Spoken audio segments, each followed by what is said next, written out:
En die vraag wat ons moet vra, aan wie is ek en jy getrou? Aan wie bewys ons getrouheid? As ek so na die kerke van vandag kyk, die moderne kerk, en ek sê dit baie keer, en ek sal dit vanaand weer sê, die grootste kerk op 'n Sondag is die mol.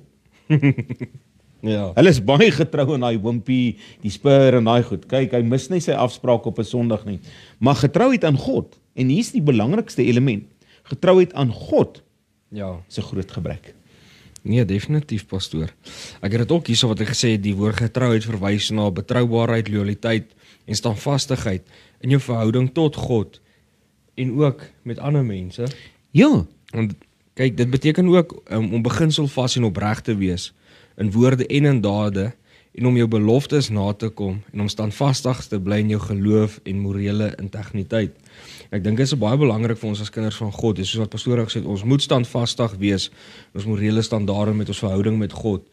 En mense gaan kompromieë aan met dit deesdae. Hulle het nie daai getrouheid meer nie. Dit is hoekom, soos wat pastoor sê, beland die mense nou in die malls en op ander plekke, want hulle is nie meer getrou aan dit aan wat hulle moet getrou wees nie. ja Henry, en om te sê ek's 'n kind van God, moet ek getrou wees aan die reëls wat God vir my gee. En die reëls van God word vervat in die woord van God. En jy het nou 'n ding gesê, ons wil kompromieë maak. As jy eers begin kompromieë maak, dan kan jy sê ek is getroud aan die woord van God. Ek bewys my getrouheid aan my leefwyse, getuig van dit. Want wat het ons as mens kom doen? En jammer om te sê, daar's baie kerke wat nou aangepas het by die mens. Ons kan nie aanpas by die mens nie, want dan is ons nie getrou aan dit wat God van ons verwag nie. Ek en jy word gemeet aan hoe getrou ek en jy bly aan die waarheid en dit wat ek en jy aan die gemeente oordra, dit wat ek en jy uitstraal vir die gemeente.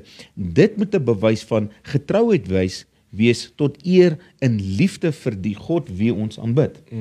En wanneer ons eers kom en ons wil sonde begin goed praat en ons wil sonde aanvaarbaar maak, soos wat in die moderne samelewing van vandag aan die gang is, dan is ons nie meer getrou in die waarheid nie. Absoluut. En soos wat ek ook gesê, dit het ook om getrou te wees is ook jy moet morele integriteit hê. Ja. En ek het nou eendag so 'n bietjie van 'n debat gehad oor dit waar ek en hy verskil het. Ek glo God het nog nooit moreel verander nie. Amen. Want as God moreel verander het, sou sonde reg gewees het. En sonde is nie reg. Dit is nog steeds verkeerd om te steel. Dit is nog steeds verkeerd om op jou vrou te verneek. En al daai goed wat nog altyd verkeerd was, is nog steeds verkeerd. En dit is deel van getrouheid, soos wat pastoor gesê, ons moet ook getrou wees aan dit wat God van ons verwag. Ons moet getrou wees aan God se standaarde en ons moet dit ook uitleef in die wêreld. Ja, as daai persoon kom en sê God is veranderbaar, dan het ek 'n probleem, want een van God se grootste karaktereienskappe is, hy is 'n onveranderlike God, wat gister sonde is, wat 2000 jaar terug sonde is vandag nog steeds sonde. Ja. Anders kan God nie 'n God van regverdigheid wees nie, want as jy nou sê, sekere sonde is vandag aanvaarbaar, hoe kan hy dan sê, hy is 'n geregtige God, om 'n persoon 2000 jaar terug aan daardie selfde maatstaf te wil meet? Dan is dit mos nou nie regverdig nie. Dan is hy mos nie 'n getroue God nie, dan is hy mos 'n onveranderlik. Dan kan hy nie God wees nie, want God is onveranderlik.